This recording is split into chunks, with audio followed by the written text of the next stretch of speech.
Mesdames, messieurs, chers amis, mes frères et sœurs, en effet, Jacques a raison, merci d'être venus si nombreux pour entendre parler du droit humain, une des grandes obédiences maçonniques françaises.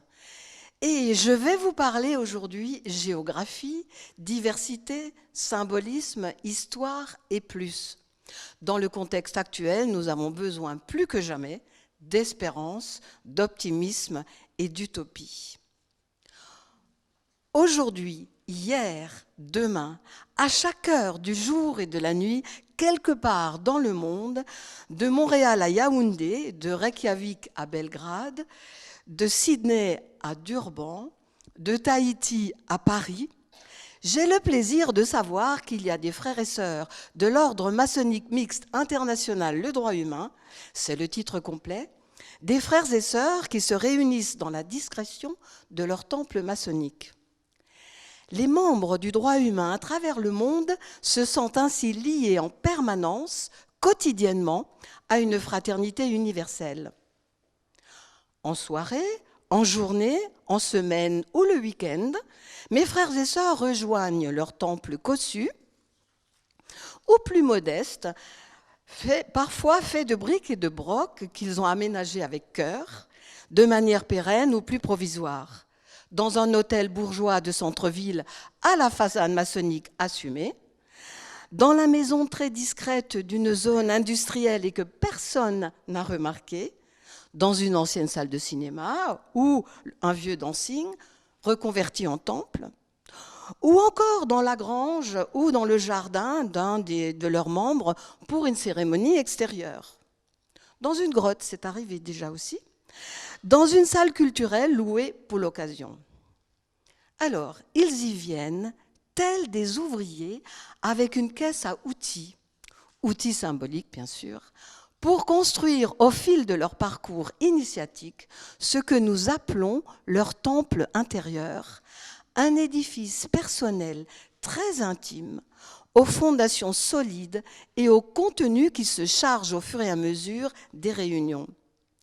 Cette démarche doit leur permettre, dès que leurs cérémonies sont terminées, de mieux travailler dans la société au progrès de l'humanité. Et c'est pour cela qu'ils sont rentrés en franc-maçonnerie, pour y effectuer un mélange de travail sur soi et de travail au progrès de la société. À Paris, les quelques 2000 frères et sœurs des quelques 50 loges partagent ainsi 2 fois par mois cette fraternité universelle du droit humain des 5 continents. C'est la même chaîne d'union, avec un coup d'œil complice et poétique pour les frères et sœurs disséminés dans cette assemblée. Et pour vous, mes amis, un exemple de nos formules traditionnelles et mystérieuses à vos oreilles, c'est la même chaîne d'union qui les unit en dehors de l'espace et du temps. Ils savent très bien que le monde des apparences tient leur corps prisonnier dans leur temple à Paris, où leurs bras s'enlacent rituellement, mais ils savent surtout que leurs esprits sont libres, au-delà des murs, au-delà des frontières et au-delà des mers. La franc-maçonnerie en général et celle du droit humain en particulier est une véritable école de liberté. Le droit humain est la première organisation maçonnique au monde, première créée dans l'histoire et première par le nombre de ses adhérents. Le droit humain réunit en 2022 plus de 30 000 membres dans plus de 60 pays. J'ai la charge et l'honneur de présider depuis août 2021 la branche française de cet ordre initiatique. La fédération du pays où tout est parti à la fin du XIXe siècle. Mais j'y reviendrai plus tard. J'ai ainsi l'immense plaisir de venir à votre rencontre ce jour à Paris pour vous donner quelques clés afin de mieux cerner ce qu'est notre organisation initiatique unique dans le paysage mondial et national. Bien sûr, tous les soi-disant secrets de la franc-maçonnerie sont disponibles déjà depuis longtemps en librairie ou sur l'Internet,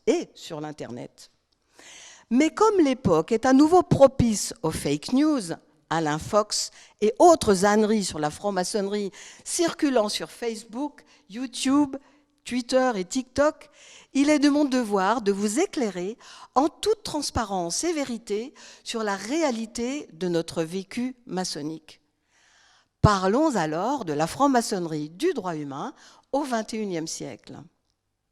Tout d'abord, qui sont ces membres du droit humain ? Dans les deux hémisphères, les membres du droit humain veulent réunir dans leur communauté initiatique une diversité humaine qu'il est difficile et très rare de pouvoir faire travailler ensemble dans d'autres circonstances et d'autres lieux qu'en franc-maçonnerie.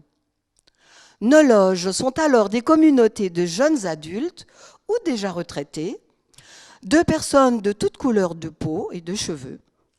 Nos membres, 16 000 en France, le double dans le monde, sont commerçants, chercheurs, croque-morts ou sages-femmes, artisans, artistes, enseignants, soignants, clowns ou notaires, consultants, poètes ou chômeurs. Ils peuvent être Bac-4 ou Bac+8. Ils sont dans le confort matériel ou dans les difficultés du présent et dans l'interrogation des lendemains. Dans la vie réelle, ils divergent dans leurs options politiques. En loge, ils les taisent. Ils ne se répandent pas non plus en loge sur leurs éventuelles convictions religieuses. C'est leur affaire intime.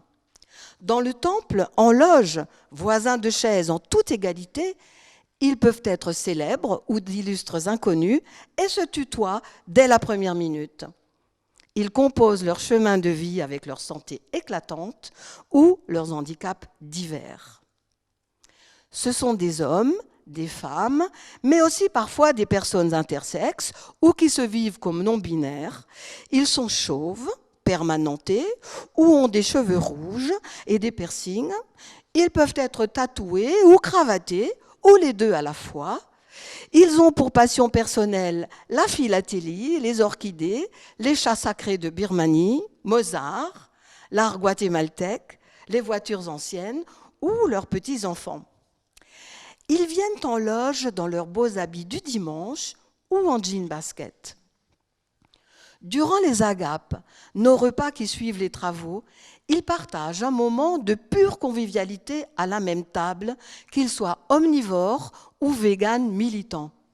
À vrai dire, pour participer aux travaux de leur loge, peu importe leurs caractéristiques personnelles et sociales, peu importe de la manière dont ils se qualifient dans la société, ou plus exactement, bienvenue à toutes leurs caractéristiques sociales ou autres.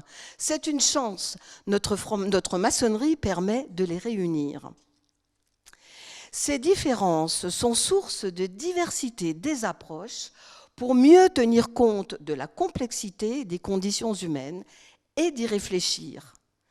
Cette diversité de nos membres est la source d'un véritable travail en mixité, mixité avec un S, celle des genres évidemment, mais aussi celle des cultures, des générations, des options spirituelles, des styles de vie, des positions dans la société, des croyances, des engagements professionnels et associatifs.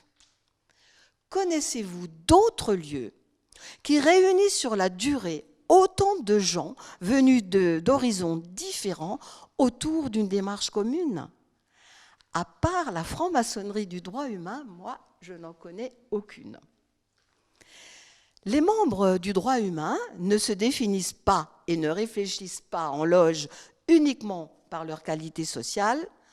En loge, ils ne sont que des frères et sœurs fraternellement unis en pleine égalité.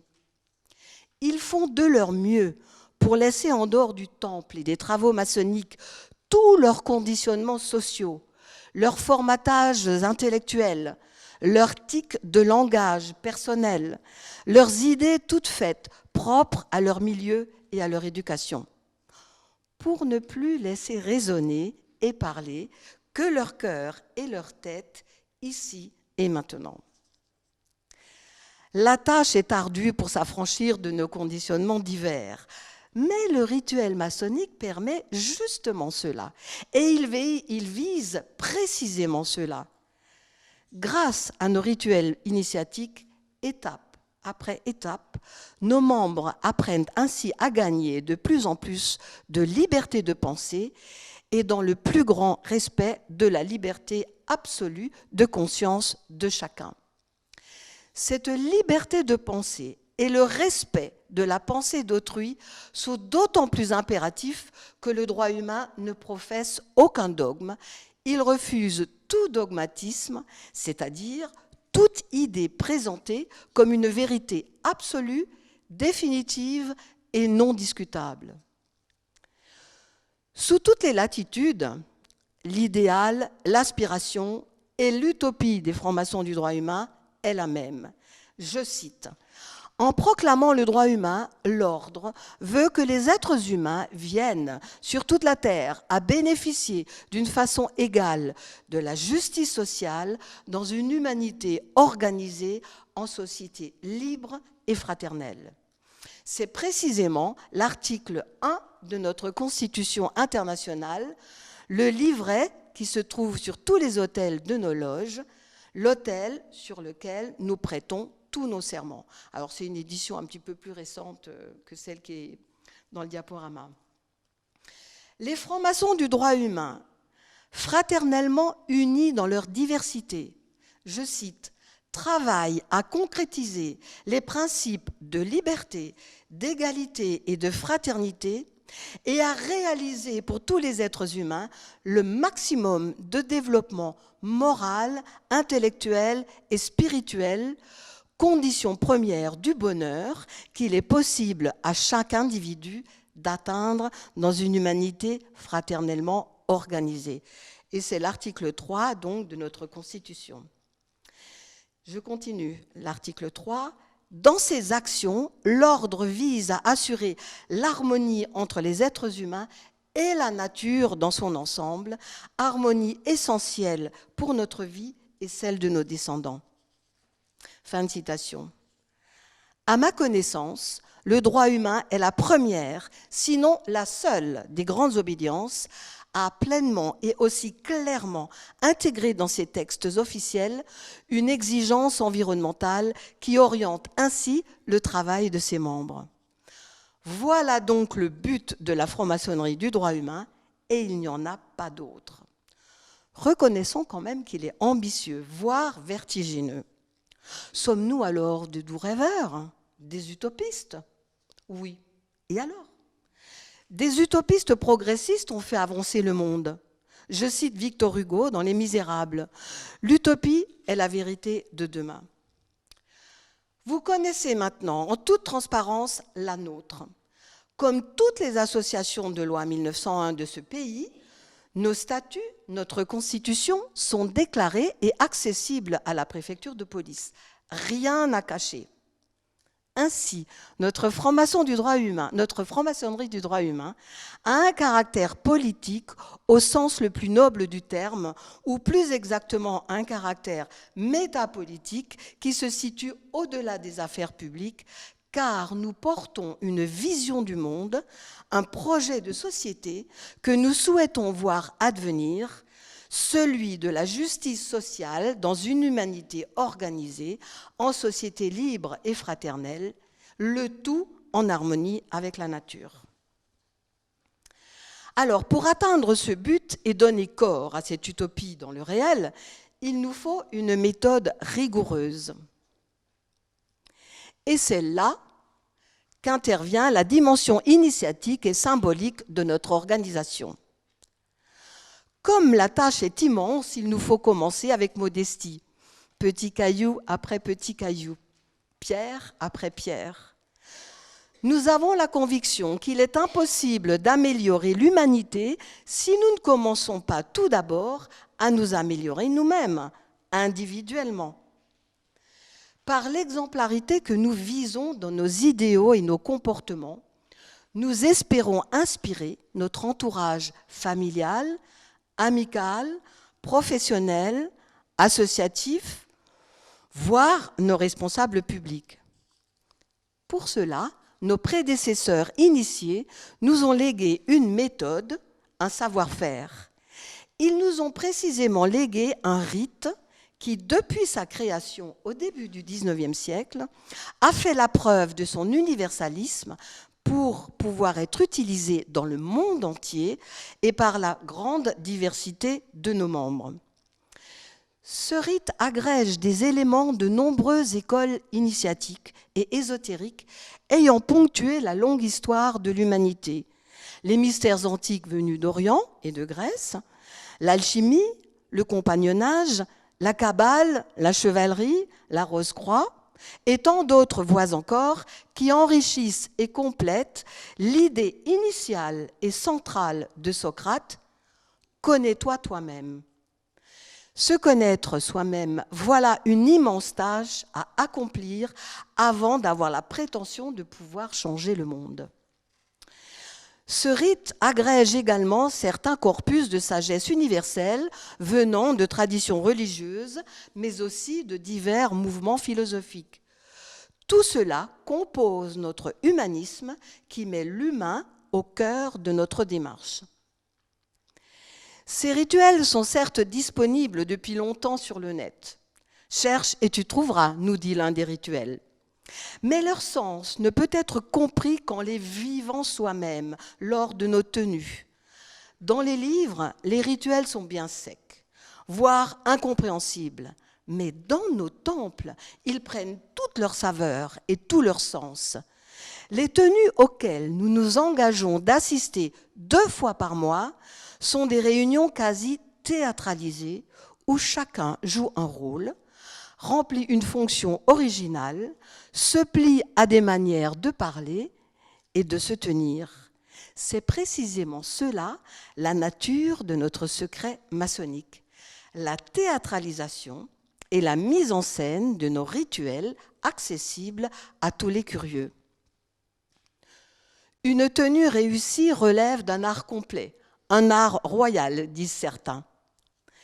Pour que chaque maçon ait gagné son salaire et reparte chez lui content et satisfait, il faut un bon texte, un bon exposé, une belle planche, une gestuelle appropriée, des mouvements harmonieux, de la musique en support à la profondeur de l'instant, un décorum original rempli de symboles qui invitent au voyage de l'esprit, des éléments vestimentaires pour identifier le rôle tenu par chacun, etc.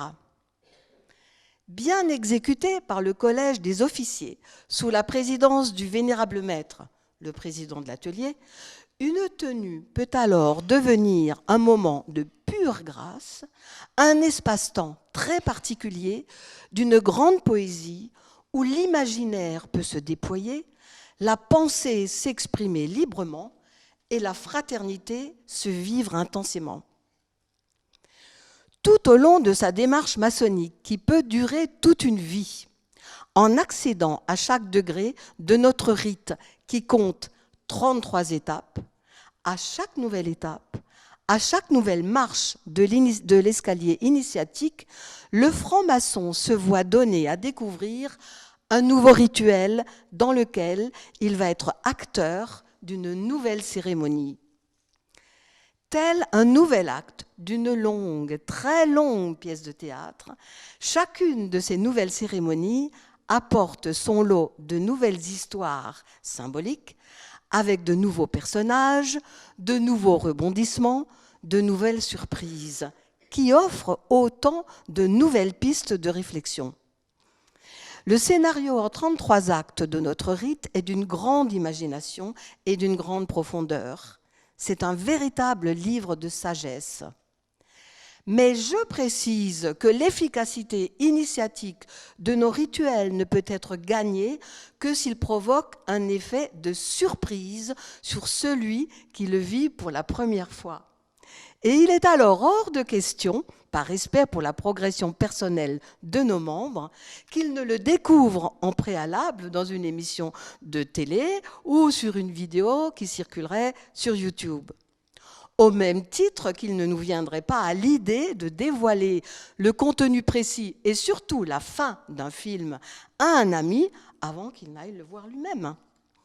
Nous faisons d'ailleurs le serment de ne pas détruire l'effet de surprise dans la mise en scène et théâtralisation de nos rituels. Donc, motus et bouche cousue sur la mise en scène de nos rituels et nos prétendus secrets maçonniques dont la presse et les nouveaux complotistes des temps modernes font leur chou gras. Vous ne verrez donc jamais de film sur nos cérémonies.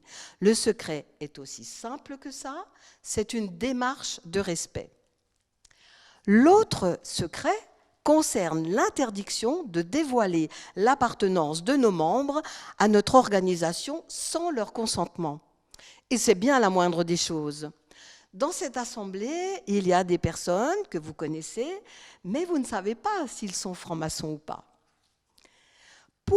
Pouvez-vous m'expliquer cette obsession de certains à vouloir à tout prix connaître l'appartenance maçonnique de citoyens et dresser des listes de francs-maçons, ces mêmes listes qui ont fait dramatiquement basculer leur vie sous le régime de Vichy?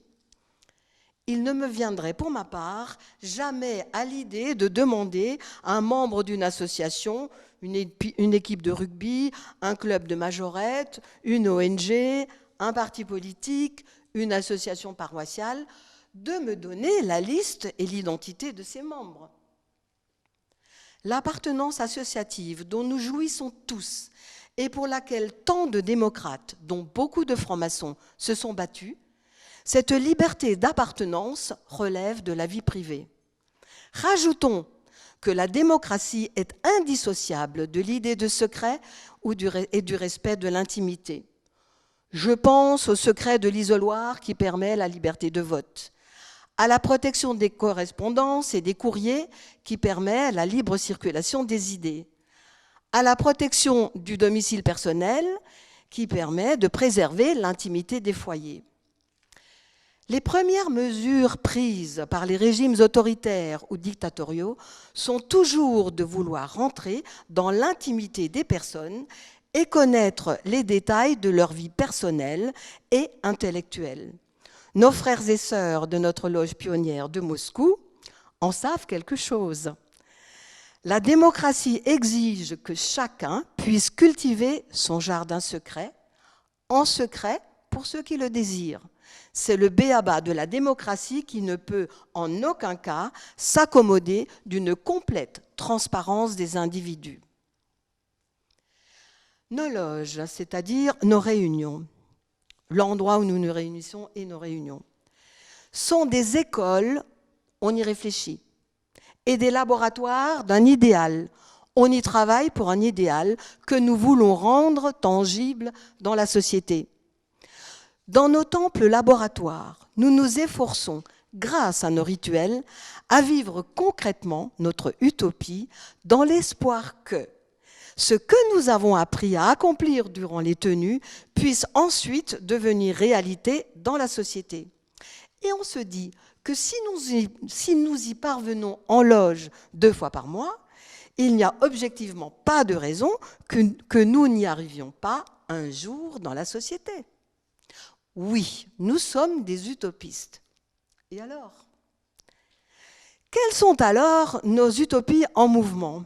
Vous l'avez compris, notre première utopie vécue concrètement en loge est celle de la mixité, ou plus exactement des mixités avec un S, comme je l'ai dit plus haut, apprendre à travailler ensemble dans notre grande diversité, apprendre à se frotter à l'autre dans sa différence, apprendre à surmonter nos particularismes individuels, comprendre comme Rimbaud que « je » est un autre, affirmer comme Saint-Exupéry que « si tu diffères de moi, mon frère, loin de me léser, tu m'enrichis ». Notre deuxième utopie en mouvement est celle de la fraternité et de la solidarité, en apprenant à respecter l'autre dans toutes ses dimensions, à l'écouter, à prendre soin de lui, à l'aider. Dans nos loges, chacun s'impose une vigilance de tous les jours pour s'assurer que chacun des membres ne se trouve désemparé ou isolé dans les difficultés de la vie. Notre troisième utopie est celle de la laïcité, en créant, via notre rituel, les conditions pour permettre à chacun de vivre dans nos loges, sans concession, la pleine et absolue liberté de conscience. Notre quatrième utopie expérimentée en loge est celle de la démocratie. Une loge est une cellule de mise en œuvre des règles d'une démocratie rêvée où chacun, placé au même niveau de droits et de devoirs après une période d'apprentissage, peut prendre tout type de responsabilités, des plus modestes aux plus imminentes. Chacun, par son mérite et la confiance, c'est-à-dire le vote de ses frères et sœurs, peut se voir confier une mission pour se mettre au service des autres et s'impliquer pour le collectif. Cette démocratie est en perpétuel mouvement car nos mandats passagers sont régulièrement remis au vote des membres de l'atelier. Dans une loge, chacun apprend au fil des ans comment animer un collectif, élaborer un projet, faire circuler la parole, réunir et révéler des talents, résoudre les tensions et conflits, faire respecter les règles, gérer les ressources, construire des mécanismes de solidarité, préserver et nourrir la mémoire, former les plus jeunes, engager les plus avancés à transmettre leurs connaissances et céder leur place quand ils ont fait leur temps. Si seulement les entreprises, les organisations, la vie politique en général pouvaient s'inspirer de nos méthodes de gestion, j'ose dire de management, de groupes humains. Notre cinquième utopie vécue en loge est celle de l'internationalisme. Cet internationalisme qui nous a permis, entre francs-maçons du droit humain de tous les continents, à nous mettre d'accord via notre constitution internationale sur des buts, des principes et des règles communes indépendamment de nos nationalités respectives et des frontières physiques qui nous séparent. Un internationalisme vécu grâce à la langue commune que nous avons su créer ensemble par nos rituels et leurs symboles qui forment un langage universel que chaque maçon comprend, où qu'il soit, quelles que soient ses compétences linguistiques. Le rite est tel un espéranto pour librement échanger entre nous. Tous les 5 ans, l'Assemblée générale de l'Ordre maçonnique mixte international du droit humain se réunit avec des délégués venus du monde entier. Et la dernière a eu lieu en mai 2022 à Paris. C'est là où, dans toutes les langues, et notamment les 3 officiels de notre ordre, le français, l'anglais et l'espagnol, c'est là où s'élabore notre démocratie interne à l'échelle de la planète. Chacun apporte alors le fruit de son travail de 5 ans sur un sujet commun qu'on appelle la question internationale. Je vous lis celle de 2022, sur laquelle nous avons travaillé. Comment les enseignements de la franc-maçonnerie peuvent-ils contribuer à la liberté et à la justice dans notre société ? Question que les frères et sœurs du monde entier se sont choisis. Cet internationalisme se vit aussi par des événements communs, des visites libres dans des loges à l'étranger pour des moments partagés. Savoir que partout où nous pouvons aller dans le monde, un frère ou une sœur du droit humain que nous ne connaissons pas encore pourra nous accueillir comme si nous étions des amis de 30 ans, eh bien savoir cela est une expérience extraordinaire. Par notre ordre, nous pouvons nous vivre comme de véritables citoyens du monde et faire vivre ce qu'Euripide proclamait 4 siècles avant notre ère. Partout dans les airs, l'aigle est chez lui. Sur toute la terre, l'homme noble est dans sa patrie. Ou encore Socrate proclamant quant à lui « Je ne suis ni d'Athènes ni de Corinthe, je suis citoyen du monde ». Certes, dans nos loges, laboratoires d'idées, d'utopie, notre mixité, notre laïcité, notre fraternité et notre solidarité, notre démocratie, notre internationalisme ne sont pas parfaits. Mais dans nos limites personnelles, nous tâchons de faire de notre mieux et de toujours nous perfectionner. À chaque jour, chaque tenue suffit sa peine. Autrement dit, petit à petit, l'oiseau fait son nid. En nous efforçant de travailler en loge avec sagesse, avec la force de nos convictions et la beauté de nos intentions, notre rituel peut nous conduire à mettre de la joie dans les cœurs, de l'amour parmi les êtres humains et à faire le vœu que la paix règne sur la terre. Sommes-nous des utopistes ? Oui, et alors ? Le temps de quelques heures, dans le secret de nos loges, cette utopie devient une réalité par la force de nos rituels. Nous sommes évidemment conscients de l'immense difficulté à ce que nous avons vécu à l'intérieur de nos temples puisse se poursuivre à l'extérieur dans la vie de tous les jours. Mais quel privilège que de pouvoir se dire « Hier soir, dans ma loge, j'y suis parvenu ». Et cet instant de pure grâce, nous l'appelons l'égrégore. C'est un bon départ, non ? Cela nous donne concrètement la force et la confiance pour croire que l'homme est perfectible et que le progrès de l'humanité n'est pas en vain mots. Notre franc-maçonnerie du droit humain est une école de l'optimisme qui peut remuer des montagnes parce que nous avons foi en l'homme avec un grand H.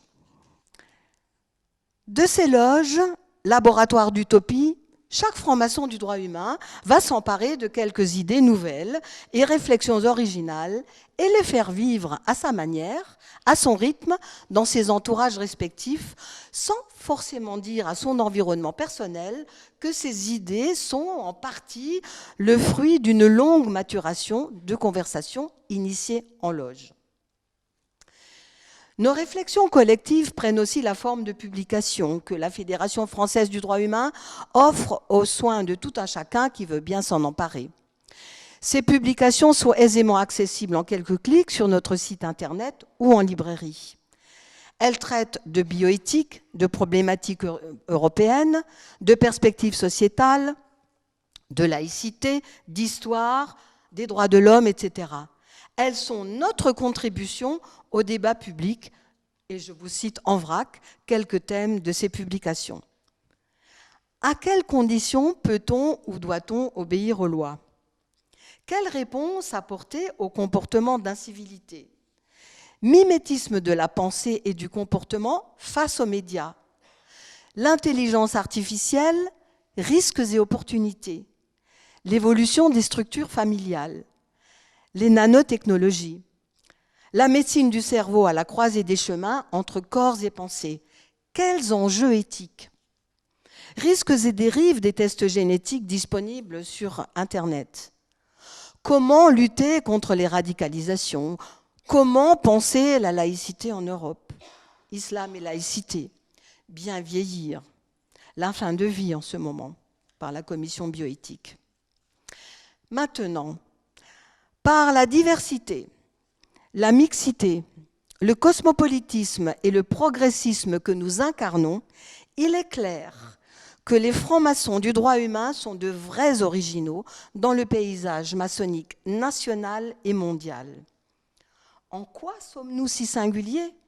Même si nous nous retrouvons souvent sur l'essentiel, bon nombre de francs-maçons ont des idéaux sensiblement différents du nôtre, qu'ils mettent en œuvre avec d'autres méthodes, d'autres rites. Certaines grandes loges imposent par exemple l'obligation de croyance en Dieu. Au droit humain, toutes les options métaphysiques sont les bienvenues. Quelques obédiences n'ont aucune dimension internationale ou quand elles en ont, ce ne sont parfois que des filiales à l'étranger de leur structure française. Il n'y a aucune notion de filiale au droit humain. Notre essence et notre organisation sont cosmopolites. Bien que le droit humain ait pris naissance en France, la fédération que je dirige a été créée il y a 100 ans, bien après celle, la toute première, née aux États-Unis. Certaines obédiences se refusent à nous reconnaître simplement comme francs-maçons et ne nous permettent pas de participer à leur tenue. Nous les accueillons pourtant dans nos loges où ils prennent souvent grand plaisir à nos travaux. Les membres de certaines autres obédiences ne veulent travailler qu'entre hommes, d'autres qu'entre femmes. Une des grandes obédiences de France ne s'est ouverte en partie seulement à la mixité de genre il y a quelques années, en 2010, soit 237 ans après sa création en 1773. Depuis la fin du XIXe siècle, une loge non mixte aux droits humains serait un non-sens, serait impossible. La question de la mixité chez nous est pleinement réglée depuis 140 ans, depuis 1882. C'est une non-question, un non-débat, c'est une simple réalité. D'ailleurs, dans nos loges, nous ne travaillons pas entre hommes et femmes, nous travaillons plus largement, plus inclusivement entre êtres humains, sans nous soucier du genre de nos membres francs-maçons, non pas pour nier nos spécificités sexuelles, loin de là, nous savons les reconnaître et nous les respectons toutes, mais pour les dépasser et nous concentrer sur notre essence humaine commune, cette essence qui nous réunit tous. Vous avez compris de mes propos, je l'espère, ce qu'est la franc-maçonnerie du droit humain au XXIe siècle dans le paysage maçonnique global. Ce que nous sommes aujourd'hui et la manière dont nous vivons notre engagement maçonnique est le fruit de l'histoire. J'aurais pu commencer ma conférence par l'histoire du droit humain. Je vais plutôt clore cette conférence par l'histoire, car cette histoire est encore bien vivante et vivifiante pour tous nos membres. C'est elle qui nous guide et nous inspire encore. La création du droit humain a été un coup de tonnerre dans le ciel bleu de la maçonnerie masculine du XIXe siècle parce qu'elle était une véritable transgression du No Women en vigueur à l'époque. Pas de femmes en maçonnerie. Notre approche est depuis ses origines transgressive, visionnaire, impertinente, iconoclaste, et c'est ainsi que nous concevons encore notre contribution au progrès de l'humanité. Au droit humain, dès sa création, la mixité, l'internationalisme et la liberté absolue de conscience ont été au cœur de son projet. Par son audace, ses transgressions au XIXe siècle, le droit humain est ainsi resté longtemps un perturbateur dans la franc-maçonnerie. Je vais vous raconter brièvement l'histoire du droit humain. Remettons-nous dans le contexte de l'époque. La Révolution française est encore proche et les idées de 89 sont restées vivantes à la fin du XIXe siècle. Pourtant, ni la société ni la législation n'ont accordé aux femmes des droits identiques à ceux des hommes. C'est dans ce contexte que se place Maria de Rem et la fondation du droit humain. Ce titre englobe toute l'humanité.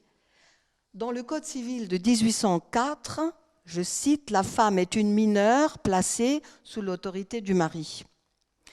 Et la franc-maçonnerie d'alors reflète l'attitude profane qui relègue la femme aux tâches ménagères et à l'éducation des enfants qu'elle a pour mission de mettre au monde. Cette franc-maçonnerie, qui se dit héritière des bâtisseurs médiévaux, semble ignorer que parmi ceux-ci, il y avait des femmes. Pour arriver à l'initiation de la première femme, il aura fallu la rencontre de quelques frères courageux, prêts à un changement révolutionnaire, et la personnalité exceptionnelle d'une femme, Maria de Rem. Elle était une intellectuelle très érudite, une féministe militante, une éminente oratrice. Elle menait le combat des droits de l'enfant et de l'émancipation féminine sans jamais exprimer d'opposition au sexe masculin, considérant que l'homme et la femme sont faits du même limon et animés du même souffle, disait-elle. Les obédiences maçonniques l'invitaient pour faire des conférences qui faisaient salle comble. des frères ont alors soulevé la question de l'éventualité de l'initiation des femmes. Mais les francs-maçons de l'époque ne semblaient pas prêts pour le changement. Parmi ces frères courageux et prêts pour ce changement révolutionnaire qu'était l'initiation d'une femme, il y avait une autre personnalité hors norme, Georges Martin. C'était un médecin et franc-maçon. C'était un homme très engagé politiquement. Il était conseiller municipal à Paris, puis sénateur, et très engagé socialement également. Il soignait indifféremment riches et pauvres, sans s'occuper du versement des honoraires. Il défendait ardemment ses idées pour le triomphe de la vérité, vérité qu'il appelait, lui, justice. Et la justice, pour lui, c'est l'égalité de l'homme et de la femme, l'égalité de tous les êtres humains, c'est le droit humain. Ces deux personnalités, évidemment, se rencontrent et Maria de Rheims est initiée le 14 janvier 1882. Elle dit dans son discours d'initiation : « La porte que vous m'avez ouverte ne se refermera pas sur moi et toute une légion me suivra. Vous avez fait preuve, mes frères, de sagesse et d'énergie. Par vous, un préjugé est vaincu. Sans doute vous êtes une minorité, mais une minorité glorieuse à laquelle bientôt sera forcée de se rallier la majorité des loges. » Elle conclut son discours par « La franc-maçonnerie deviendra une école où se formeront les consciences, les caractères, les volontés, école où l'on se persuadera que la solidarité n'est pas un vain mot, n'est pas une théorie fantaisiste, mais une réalité, c'est-à-dire une loi naturelle, inéluctable, suivant laquelle tout individu a autant intérêt à accomplir ses devoirs qu'à exercer ses droits. Vous préparerez ainsi les matériaux d'une véritable démocratie. » Fin de citation. Partageant le même idéal, Maria de Rheims et Georges Martin fondent, 11 ans plus tard, le 4 avril 1893, la première loge mixte et son titre distinctif est le droit humain. Nous célébrerons donc nos 130 ans dans quelques mois. L'ordre maçonnique mixte international ne s'est pas constitué d'un seul coup, car cela n'a pas été facile pour le droit humain, qui a bousculé toutes les habitudes en vigueur à l'époque, dont la mixité et l'internationalisme, qui apparaissent dans le titre de la nouvelle obédience. Les principes constitutionnels, égalité des êtres humains, justice sociale sur toute la terre, comme je vous l'ai déjà dit plus tôt, tolérance véritable qui ne peut se fonder que sur la laïcité. Laïcité dans son sens le plus large. Lutte contre les inégalités, contre les exclusions, contre l'injustice. C'est le principe qui permet le développement de l'autonomie, de l'exercice de l'esprit critique pour chacun.